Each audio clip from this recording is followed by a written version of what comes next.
Let's head to the voicemail of Truth and Reason.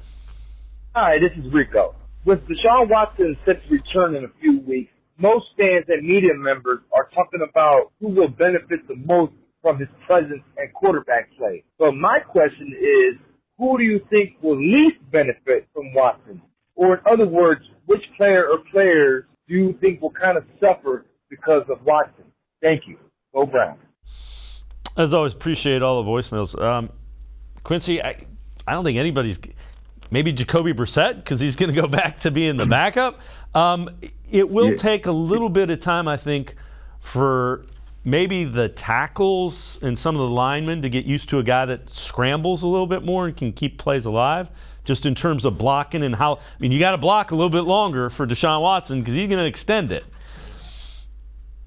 It's like, do we talk about if Nick Chubb comes back and plays, who's going to benefit the least from that? Who's going to get hurt from Nick Chubb playing? I don't know. But Dearness Johnson, like, do it matter? You know what I mean? Like, the person that's going to get hurt the most probably is what, Kellen Moore or Josh Johnson. One of them got to go if he comes back. When he comes back, maybe. But, like, I don't know how one of your best players coming back is going to be a detriment to anybody on the offense, especially because, you could talk about the tackles. They might have a little bit more of an issue, but Deshaun Watson is notably more slippery than Jacoby Brissett, who's pretty slippery himself.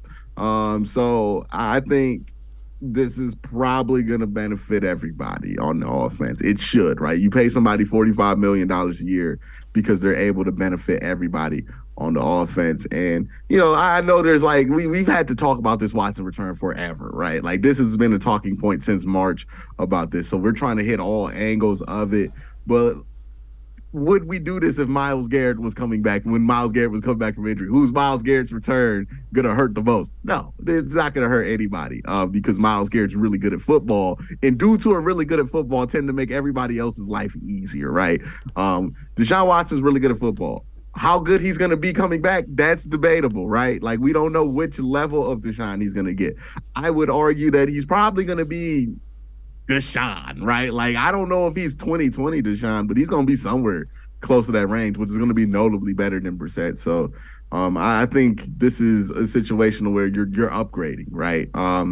And even we can say Jacoby Brissett's not going to benefit, but I do think Jacoby Brissett benefits from, only having to play 11 games to get his money next year versus having to play 17. Yeah, when you look at it that way, because I think Brissett has definitely played himself, like we were talking about last segment, into a bridge quarterback contract without question.